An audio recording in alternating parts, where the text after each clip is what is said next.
Doctor Sunil Dubey और वैद्य सुभाष दुबे के द्वारा सभी तरह के यौन रोग एवं चर्म रोगों का सफल इलाज। दुबे क्लिनिक, लंगर टोली चौराहा, पटना। नमस्कार, सिटी पोस्ट लाइव के इस खास पेशकश में आपका स्वागत है। मैं हूं श्रीकांत प्रत्युष। अभी मैं हूं मौजूद पप्पू यादव, पूर्व सांसद पप्पू यादव के दरबार में। आप देखिए, सभी नेता विधानसभा चुनाव की तैयारी में जुट गए हैं। ऐसे में पप्पू यादव भला चैन से कहां बैठने वाले हैं। पप्पू यादव चुनाव हो या न हो कोई फर्क नहीं पड़ता है, दिन रात सक्रिय रहते हैं और अभी अपने आवासीय दफ्तर में नौजवानों के साथ बैठक कर रहे हैं और विधानसभा चुनाव की रणनीति बना रहे हैं। पप्पू यादव की लोकसभा की रणनीति आप देख चुके हैं, विधानसभा चुनाव की रणनीति क्या है खुद पप्पू यादव बताएंगे। तो आइए इनसे बात करते हैं। पप्पू जी, सिटी पोस्ट में आपका स्वागत है। जी जी, प्रणाम। अभी सभी पार्टियां लग गई हैं विधानसभा चुनाव की तैयारी में, सभी का सदस्यता अभियान चल रहा है। आपकी क्या तैयारी चल रही है? अब देखिए, मुझे तो एक बात समझ में नहीं आता है कौन सी पार्टियां लगी। अभी तो बीजेपी एक ही अभियान है उनका, नीतीश कैसे खत्म हो। और नीतीश जी लग रहा है कि हम इससे बचें कैसे। सबको सबकी जानकारी है, 2 पेज चल रहा है। अब वो 2 पेज किस वक्त कौन से अखाड़े पर कौन पहले मारेगा, ये तो अब विकास तो रुक गया सरकार की। तो सारी का आप समझ लीजिए कि सरकार डबल इंजन की है, लेकिन अलग अलग धारा में दोनों चल रहा है। इसीलिए मुझे लगता है कि चुनाव की तैयारी तो आपने सही कही। सिटी पोस्ट हमेशा बिहार की मूल्यांकन में आगे रहती है। मुझे लगता है कि सत्ता पक्ष थोड़ा सा जल्दीबाजी होगी, सत्ता पक्ष क्या चाहती है और किस रूप से सत्ता पक्ष समय के अनुसार बिहार में आएगी, अलग आएगी कि साथ में दोनों। आपकी नज़र बीजेपी जेडीयू की दोस्ती पर है और तकरार पर भी? जी जी, निश्चित रूप से नूरा कुश्ती का खेल तो भीतर चल ही रहा है, सांप नेवला का खेल भी चल रहा है। आपको लगता है दोस्ती टूटेगी? देखिए, दोस्ती बची नहीं है। बस आप इतने समझिए कि कितने दिनों का साथ है सर, जहाँ विचारधारा कभी साथ ना हो। दो नदी किनारे पर मैंने कई बार कहा बेमोल गठबंधन, डर का गठबंधन और सियासत का गठबंधन। लगातार इन लोगों का 2 साल बीच में भी रहा, 15 साल से रहे लगातार दोनों गठबंधन में। हमेशा अपनी अपनी विचारधारा को लेकर के तकरार रही है और ऐसी विचारधारा बीजेपी का मुख्य एजेंडा है डेवलपमेंट का। बीजेपी उसके बगैर जी ही नहीं सकती है। और नीतीश कुमार जी का जो फेस परसेप्शन है वो हमेशा बचाने में लगे रहते हैं। चित भी मेरी, पट भी मेरी, बड़ों के बाप, कन्यों के बाप, मन दोनों के बाप तो संभव नहीं है। तो मुझे लगता है कि आपको निकट भविष्य में देखने को मिलेगा कि किस तरीके से ये लोग एक दूसरे को मात देंगे। हो सकता है साथ रह करके भी मात देंगे। उम्मीद, कोशिश होगी बीजेपी की कि विपक्ष तो खत्म है, विपक्ष बहुत कमजोर है। किसका नाम ले रहे हैं आप?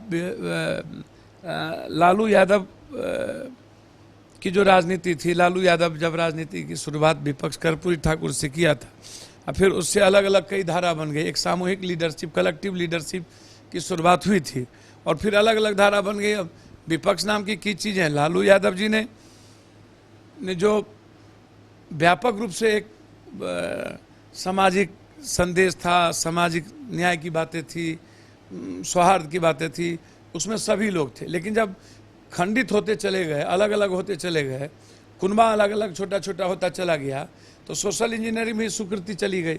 सबका बंटवारा हो गया। कहीं अत्यंत पिछड़ा कहीं चले गए, दलित कहीं चले गए, महादलित कहीं चले गए। कैसे होगा एनडीए का? नहीं, दिक्कत है। देखिए, एनडीए का मुकाबला, एनडीए थोड़े आप ये समझ लीजिए कि एनडीए तो आंतरिक रूप से खुद भी परेशान है आपस में, और विपक्ष नाम की तो कोई चीज़ है नहीं।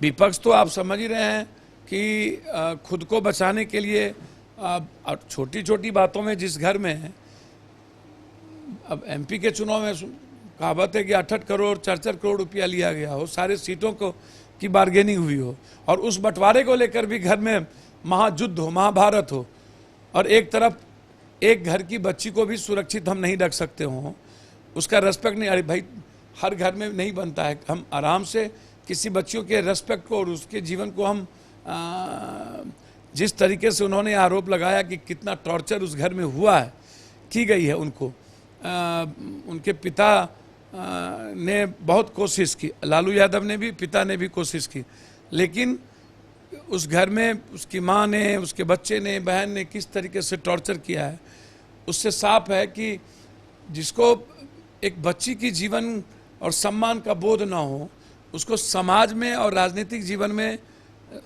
सार्वजनिक जीवन में ऐसे लोगों को तो जीने का राइट ही नहीं, जाने का राइट ही नहीं। ऐसे लोगों को समाज से मार के झाड़ू से भगा देने की। पप्पू यादव की भूमिका क्या होगी? तीसरा मोर्चा बनाने की कवायद आप शुरू कर चुके हैं। देखिए सर, एक बात मैं आपको पहले बता दूं, हम लगातार, हमारी कोशिश रही है कि इन चंडाल चोकरी जो बिहार के सर्वनाश में इन सब का हाथ है। आप देख ही लिए कि उन्होंने सुप्रीम कोर्ट में क्या एफिडेविट दिया है, बिहार की क्या स्थिति है। हमेशा आप कहते हैं बिहार बीमारी, सुखाड़, इंफ्रास्ट्रक्चर नहीं होना, पलायन करना, दुनिया में गरीबी रेखा के बीच जाना, तो बिहार के निर्माण की चिंता हमारी रही है। हमेशा मैंने कोशिश की है कि एक जाति इंजीनियरिंग, धार्मिक और मजहबी इंजीनियरिंग से ये जो उन्माद है, ये जो बांट करके बिहार की राजनीति लंबे समय से चल रही है, एक यूथ जो बड़े पावर, सभी जात वर्ग के जो गरीब हैं, जो मिडिल क्लास के लोग हैं, किसान हैं, जो महिलाएं हैं, जो बेटी है, उसको कलेक्टिव कैसे करके हम एक नए बिहार की कल्पना करें। तीसरा मोर्चा का स्वरूप आप बता रहे हैं, लेकिन आप भी समझते हैं कि आजकल जो दिखता है वही बिकता है, जो जीता सो सिकंदर। मार्केटिंग किस स्तर पर होती है, श्रीकांत जी जैसे लोग आज हर चीज़ को तय करते हैं कि क्या होगा, पैसे कहाँ से आएंगे। मैं समझता हूँ कि सोशल इंजीनियरिंग एक लोगों की मोनोफेनिया हो गई है कि पप्पू यादव अकेले हैं या बड़ी पार्टी तो साथ में है नहीं, जबकि हर आदमी की आवश्यकता पप्पू यादव के निशाने पर लालू का परिवार भी रहता है, पप्पू यादव के निशाने पर बीजेपी भी रहती है, पप्पू यादव के निशाने पर नीतीश कुमार भी रहते हैं, तो अलग तो दिखेंगे ना पप्पू यादव। नहीं, मुझे एक बात समझ में नहीं आती, मैं हमेशा कहता रहा हूँ कि जो सही है सही है, जो गलत है गलत है। नीतीश कुमार पॉलिटिकल एक्ट तो करते ही रहते हैं, परसेप्शन अपना जिंदा एहन के प्रकार रखते हैं। चाहे 10 सालों में आप किसी चीज़ों को देख लीजिए, 7 निश्चय की स्थिति देख लीजिए, इससे बड़ा लूट दुनिया में कुछ नहीं होगा। नीतीश कुमार जी कभी दहेज की बात करते हैं, कौन दहेज रुक रहा है, कहाँ पर दहेज रुक रहा है। हम चुनौती देते हैं नीतीश कुमार जी को, उन्हीं के पार्टी के 10 आदमी से ज़्यादा के लोगों का दहेज का हम वीडियो टैप करके दे देंगे।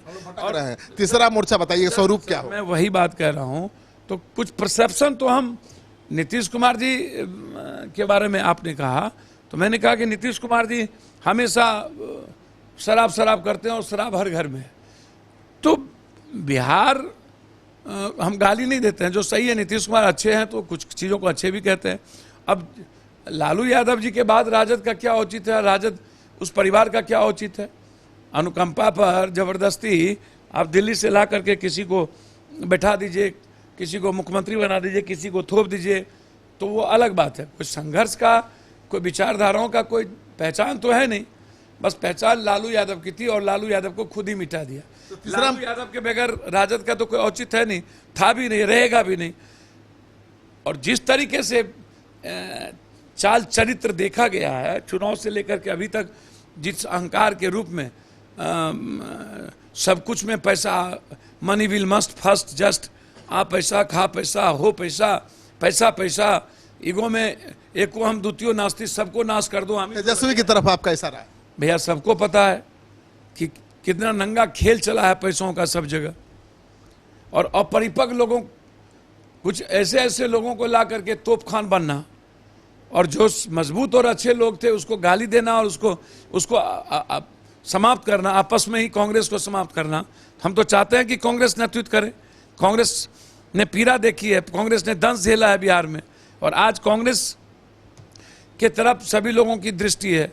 लेकिन एक ठीक है, कांग्रेस नेतृत्व करेगी या नहीं करेगी ये बात का सवाल है।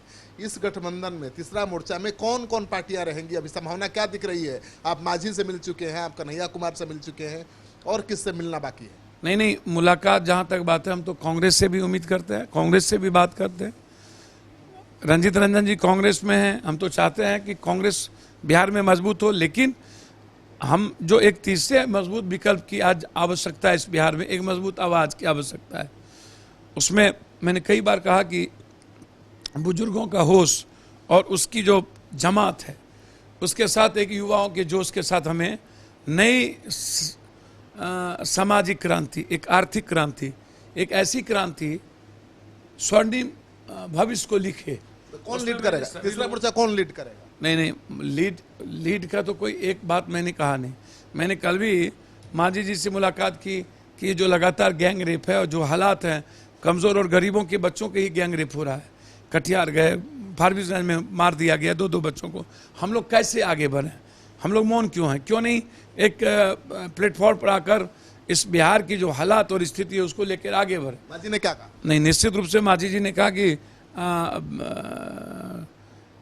जो हम बाबा साहब अम्बेडकर और काशीराम जी का जो विचारधारा था, ये जो 27-28% जो इस देश में या बिहार में ST-SC के लोग हैं, आज तक उन्हें सही राजनीतिक हिस्सेदारी, आर्थिक हिस्सेदारी नहीं मिल पाए। उससे समाज में सही मुख्यधारा में हम नहीं ला पाए। हमने कहा पाइए, ST-SC हैं, माइनॉरिटीज़ के लोग हैं, दोनों मिल करके आप, और भी जो समाज के गरीब तबके के लोग हैं, अत्यंत पछड़े में भी अत्यंत पिछड़े के जो लोग हैं, मिल करके हम आगे बढ़ेंगे। कन्हैया कुमार की क्या राय है? नहीं, बिल्कुल हमने कहा कि CPI, हमने तो दीपांकर भट्टाचार्य जी से भी मैंने बातचीत की है। मैं मिलूंगा निकट भविष्य में दीपांकर साहब से। मैं कन्हैया जी से एक बार नहीं, बहुत लंबे समय से हम लोग एक दूसरे के को महसूस करते हैं। उसमें मैं समझता हूँ, ये अलग बात है कि CPI एक विचारधारी वाली पार्टी है और CPI, CPM, वामपंथ को आप अलग नहीं कर सकते हैं। लेकिन कन्हैया का जो एक वे है, एक तरीका है, उसकी आवश्यकता वर्तमान में जो नए भारत की कल्पना करने वाले जो लोग हैं, जो रोजगार, जो एजुकेशन की बात करता है, ऐसे युवाओं के लिए कन्हैया जैसे कई युवाओं की आवश्यकता है। और कन्हैया यदि आता है और मजबूत कलेक्टिव लीडरशिप के साथ, हम तो उम्मीद करेंगे कि कन्हैया आए, मांझी जी आए तो फिर मांझी जी नेतृत्व, मैं तो खाद बनने को तैयार हूँ। उपेंद्र कुशवाहा का नाम ही नहीं ले रहे हैं। देखिए, मैं अभी अरुण सिंह जी से भी मिला, दशरथ चौधरी से हमने मुलाकात की, रेणु जी से, मैंने देवेंद्र यादव जी से मैंने मुलाकात की, मैं बहुत सारे लोगों से हम मुलाकात की हैं। और उसमें पप्पू यादव एजेंडा नहीं है, उसमें बिहार एजेंडा है। उसमें पप्पू यादव नेतृत्व एजेंडा नहीं है। बिहार को बचाने के लिए तीसरा मोर्चा पप्पू यादव बना रहे हैं। निश्चित रूप से हम बना नहीं रहे हैं। हम उम्मीद करते हैं कि यदि मांझी जी, कन्हैया जी, ये लोग यदि सही माने में बिहार की हालात से वाकिफ है, और बिहार आज बिहार के बगैर देश को स्वीकार करने की कल्पना नहीं की जा सकती। बिहार के निर्माण के बगैर आप देश के निर्माण की कल्पना नहीं कर सकते। बिहार की क्रांति, बिहार की शैक्षणिक क्रांति, सामाजिक क्रांति, आर्थिक क्रांति का इतिहास रहा है, सांस्कृतिक क्रांति का इतिहास रहा है, और हम सभी क्रांति को समाप्त कर दिए। तो बिहार के स्वर्णिम इतिहास को कैसे बनाया जाए? बगैर इन लोगों को 30 साल 40 साल तो लोगों ने इन लोगों को देख लिया है। तो मैं, चूंकि आज एक जमात है जो 70 सालों से बिल्कुल अलग है, वो है ST-SC माइनॉरिटीज़ के लोग, जिनको मुख्यधारे में नहीं लाया गया। हम चाहते हैं मांझी जी आए, हम चाहते हैं कन्हैया आए, हम चाहते हैं माले आए, हम चाहते हैं अरुण बाबू, देवेंद्र जी, सभी लोग आए।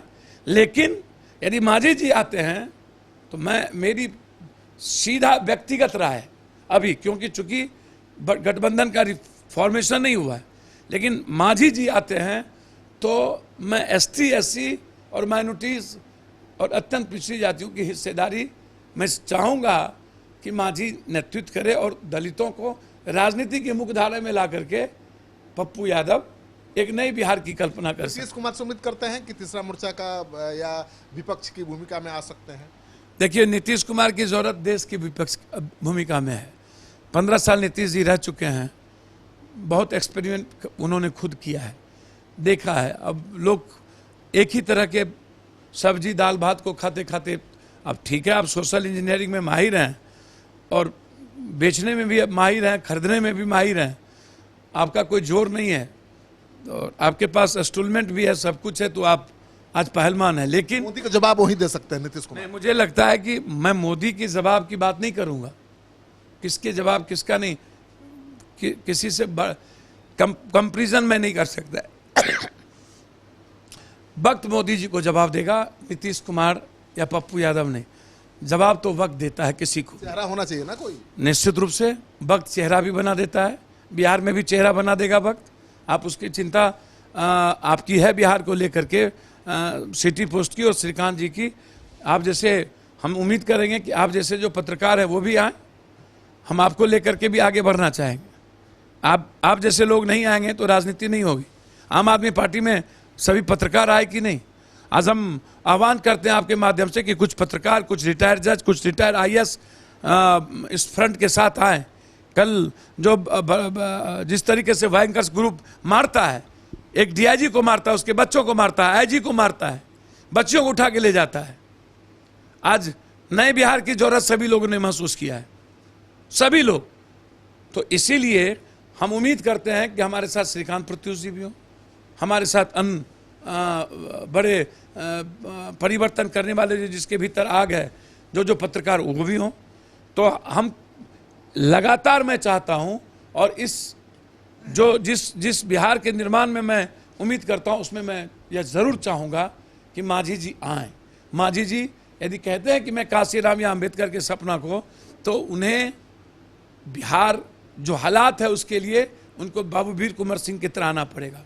और कन्हैया CPI वो डिसिप्लिन पार्टी में है, डिसिप्लिन यूथ है, JNU से प्रोडक्शन है, लेकिन इस बिहार के बारे में कन्हैया को देश जाते हैं, लेकिन इस बिहार के बारे में हम सबको मिलकर खाद बनना पड़ेगा।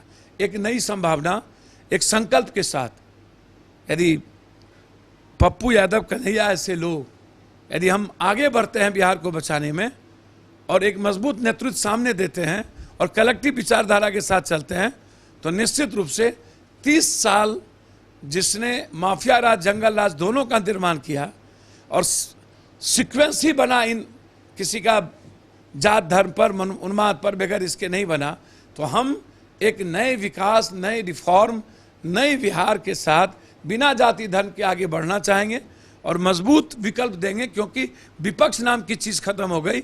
विपक्ष का मतलब पप्पू यादव जन अधिकार पार्टी है, और उस विपक्ष के रूप में हमारी जिम्मेदारी बनती है बिहार बचाने की। उसमें हम हर तरह की कुर्बानी देंगे। यदि कन्हैया जी, मांझी जी ऐसे लोग आते हैं तो मैं आगे बढ़ के स्वागत भी करूंगा और साथ रह करके बिहार को भी बचाऊंगा। तो आपने सुन लिया कि पप्पू यादव का मानना है कि तेजस्वी पार्टी का नेतृत्व नहीं कर पा रहे हैं। RJD जो प्रमुख विपक्षी दल की भूमिका में थी, उसकी भूमिका खत्म हो चुकी है और विपक्ष की भूमिका में इनकी पार्टी है।